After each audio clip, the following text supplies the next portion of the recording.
was shocked and everything, you know what I'm saying? Welcome to The Undercurrent, your source for grassroots news. I'm Lauren Windsor. On Thursday, May 30th, environmental activists gathered in downtown Los Angeles to launch Californians Against Fracking, a coalition of more than 100 groups, including Food and Water Watch, the Center for Biological Diversity, Credo Mobile, and Family Farm Defenders. Joined by Josh Fox, director of fracking documentary Gasland, they tried to deliver a petition with more than 100,000 signatures to Governor Jerry Brown to request a ban on fracking in the state. I say tried to deliver because this story turns a little anticlimactic.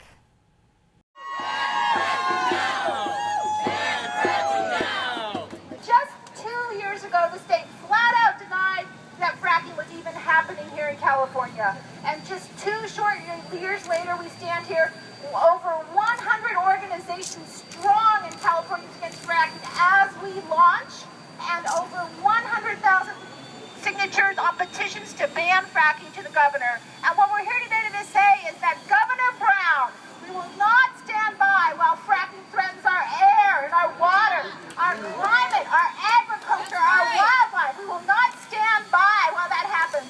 And we will not stand by while fracking lights a fuse on a carbon bomb that will destroy our state's efforts to fight global warming. Governor Brown, have you ever been to a high-density hydraulic fracturing area? Have you ever been to the Gaslands of America? Have you been out there? Have you talked to the people? Have you heard the stories?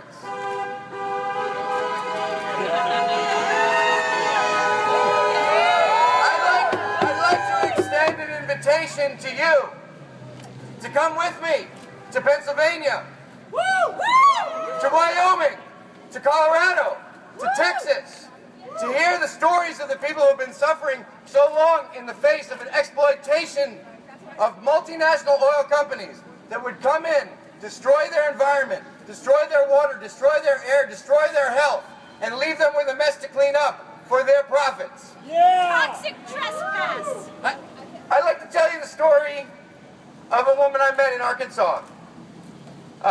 She was living in a zone where there was heavy fracking and injection wells. She raised little black dogs, these little snowflake dogs. There were hundreds of them running around the yard. And she had charted earthquakes by putting a plumb bob off the bottom of her coffee table. Every time the plumb bob moved, there was another earthquake. She would go on the internet and see that earthquake. 1,000 earthquakes in a year in this one region in Arkansas. 1,000. Imagine that. Most of them were small. But then there was a 4.7 that knocked the earthquake lady's husband out of his lazy boy chair. When he hit the ground, something happened to him. Something that's happened to all of you. Or the story of Amy Ellsworth in Colorado, who was showering in the dark because her water was flammable and she was afraid that a spark from her light bulb would blow up her house. And as she was standing there, dripping, naked, in the dark, something happened to her. It's happening to all of you. Or the G family in Pennsylvania, who lived 5 generations on the same property. When Shell created a 6-well horizontal pad 150 feet from Jeremiah G's mother's bedroom window, they settled with Shell, signed a non-disclosure agreement, and they can no longer speak.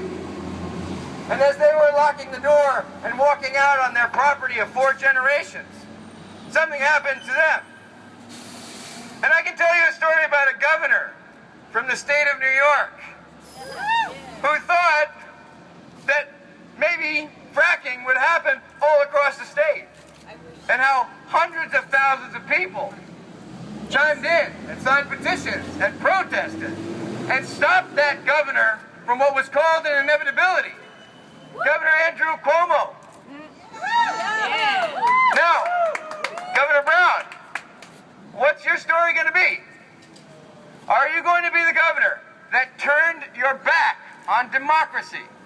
Are you going to be the governor that turned your back on the people and listened to the major oil companies? Or is your story going to be the guy who beat Andrew Cuomo to be the first major state with a shale play to ban fracking?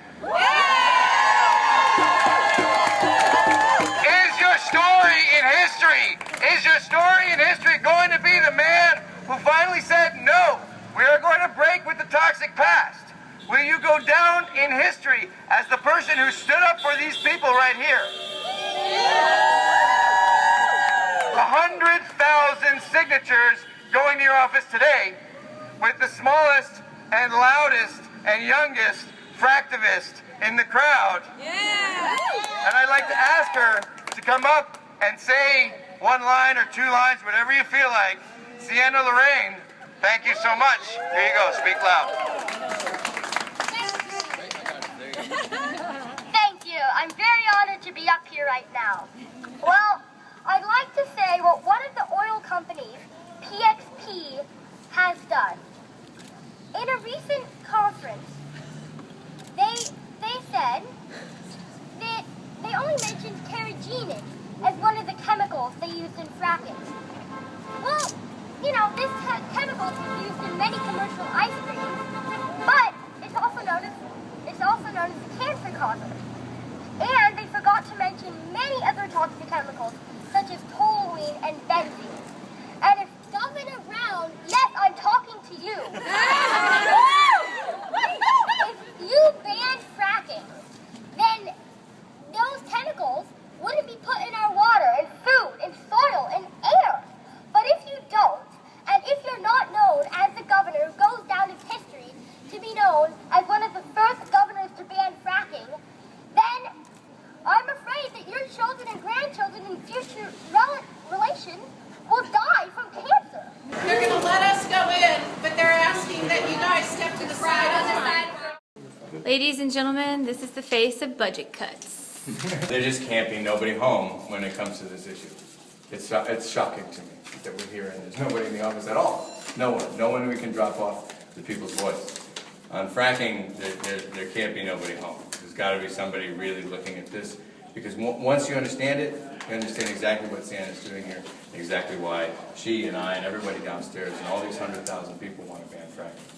Maybe she can drop them off with the government first.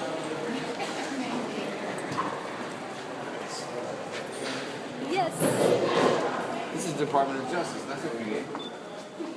For justice. We need some environmental justice. Hi. Hi. Can we talk to someone? You don't have staff that speaks to the public anymore. Who do you speak to then? Because of budget cuts, staff does no longer speak to the public. Budget cuts, our staff that come out to the public no longer do that. You can call this number, or you can go to Sacramento and speak to somebody there. Okay. Can you hear that he just Yeah, said? we have to go to Sacramento. Who do you guys speak to? We don't come out and service the public anymore. You don't come out and service the public It used anymore. to be a service that the state offered, but due to budget cuts, Uh-huh. we no longer have analysts who come out and answer questions from the public. We don't need that, actually. We just want to deliver 100,000 signatures to Kamala Harris. You can take them around to the mailroom if you want. To the mailroom. Yeah, somebody can sign for them. So who do you service in Los Angeles for this office? Who do we service? Yeah. We service the state of California. That's who we service. But Right. The But state if is you're not. coming in with an issue, all we service you through this window for is a complaint. We hand you a complaint. We have a This is complaint. This is a We can hand complaint. you a complaint form. You We can fill out a We complaint would like a form. complaint form. Get Yeah. back. That'd be great. Yeah. But as far You as wanna fill out somebody a to complaint form? elaborate on it with you, Oh, no. We like a complaint form. Thank you. what's the complaint form? The complaint No, is it's a- that there's yeah. no one to receive our signatures Yeah. to ban fracking in California. We would like to make a complaint against the Attorney General's office, I guess, yes. I mean, okay. If that's the best we could do. How much do the oil companies get in subsidies in California, and there's nobody here at the Attorney General's office to handle the public?